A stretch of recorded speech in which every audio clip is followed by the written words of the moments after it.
Genesis chapter 14. Abram rescues Lot.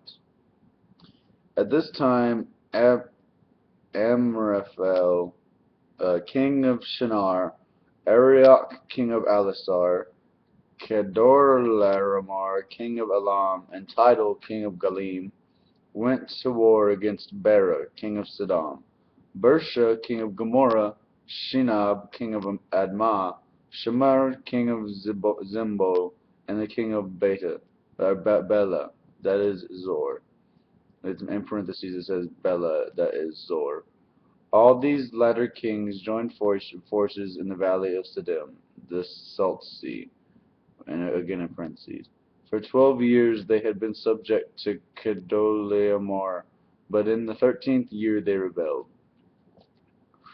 In the 14th year, Kedorlaomer and the kings allied with him went out and defeated the Rephites in Ashroth Karnaim, the Zuzites in Ham, the Emites in Shaveh, and Kiriathim and Horites in hill country of Seir, as far as El Paran near the desert. Then they turned back and went to En Mishpat, that is Kadesh, in parentheses, and they conquered the whole territory of Amalekites, as well as the Amorites, who were living in Hazazon Tamar. Then the king of Sodom, the king of Gomorrah, and the king of Admah, the king of Zeboim, and the king of Bela, in parentheses, that is the king of Zor, marched out and drew up their battle lines in the valley of Siddim against Kedorlaomer, the king of Elam.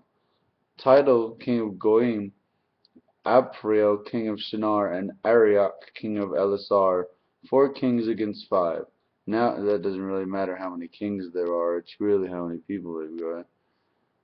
Now the valley of Siddim against 5. Now the valley of Siddim was full of tar pits, and when the kings of Sodom and Gomorrah fled, some of the men fell into them, and the rest fled to the hills.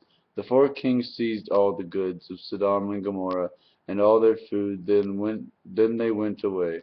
They also carried off Abram's nephew Lot and his possessions, since he was living in Sodom. One who had escaped came and reported this to Abram the Hebrew. Now Abram was living near the great trees of Mamre the Amorite, a brother of Eshcol, and Aner, and all wisdom were allied with Abram. When Abram heard that the relative had been captive, he called out the 318 trained men born in his household, and went in pursuit as far as Dan. During the night Abram divided his men to attack them and routed them, pursuing them as far as Hobah, north of Damascus. He recovered all the goods and brought back his relative Lot and his possessions together with the women and other people.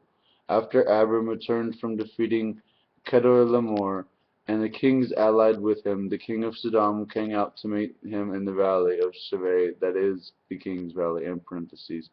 Then Melchizedek the king of Salem brought out bread and wine, and he was priest of God Most High. And he blessed Abram, saying, Blessed be Abram by God Most High, creator of heaven and earth, and blessed be God Most High, who delivered your enemies into your hand.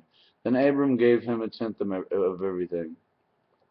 The king of Sodom said to Abram, Give me the people and keep the goods for yourself. But Abram said to the king of Sodom, I have raised my hand to the Lord. Oh, sorry for being out of the shot. I have raised my hand to the Lord, God Most High, creator of heaven and earth, and have taken an oath that I will accept nothing belonging to you,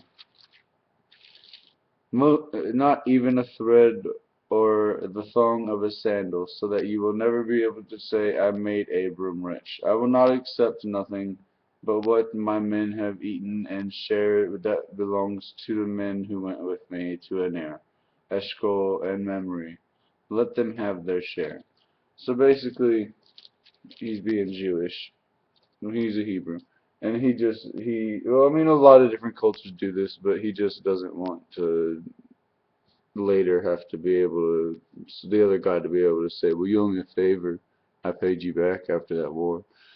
Um, I'm sorry that this is getting boring. I'm kind of getting bored doing it. But there are more interesting parts. I'll get to them. We'll get there. So don't worry. This will become an interesting Bible study. Right now, it seems like a regular Bible study, but it'll get more. Once we get to some actual stories that have some significance other than help your family and stuff like that, I'll be able to talk about it because these aren't bad stories. It just says help your family and kill the people that dishonor them. I mean, that's what people used to do. Uh, people used to do a lot of stuff, but I'm going to talk about the ones that are bad that we still promote later on in the series. So stay tuned, even though it is slow right now.